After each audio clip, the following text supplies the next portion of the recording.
I sometimes wonder if the Home Secretary or her cheerleaders on the government benches have ever actually met an asylum seeker, because if the asylum seekers that come to my surgeries in Glasgow North find that it's stressful or embarrassing or upsetting to have to carry a biometric ID card that states they have no right to work when, being a human being, they're born with that right, or that they have no recourse to public funds, then from the other side of the surgery table it is no less humiliating to have to explain why the government is so unremittingly hostile to their presence in this country.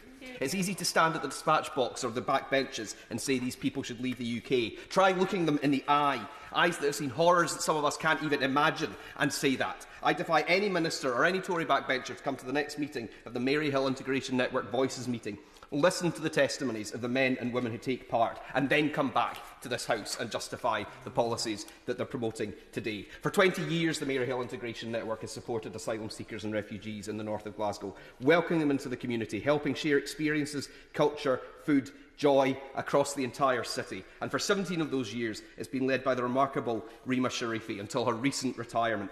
She was a refugee, a journalist in Kosovo who fled a refugee camp in Macedonia with her family before being evacuated to Glasgow for health reasons, and since that time has worked tirelessly to support thousands of others who have been through similar experiencing, helping people overcome traumas and learn how to make new lives as part of Glasgow's wonderfully diverse community. My friend and constituent Abdul Bastani has a similar story.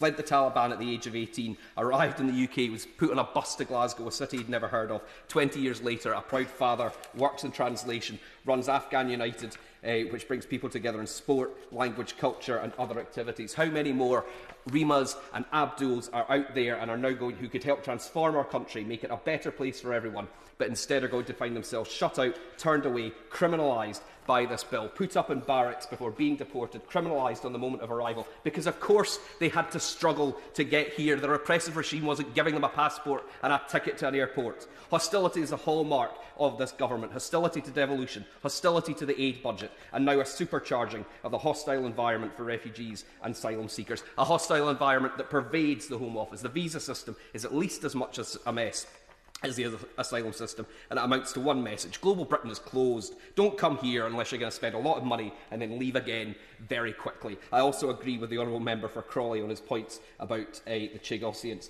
Well, Scotland wants no part of it. In time, Scotland will have its own immigration system, and just as Scots have been welcomed and made their homes in countries around the world, we will welcome travellers, migrants, refugees and asylum seekers, respecting their human rights and our humanitarian responsibilities. To refugee and asylum-seeking constituents in Glasgow North, no matter what you hear from the Tory dispatch box today, you are welcome in Glasgow, you are welcome in Scotland. We want you to be safe and we want you to stay. Hear, hear.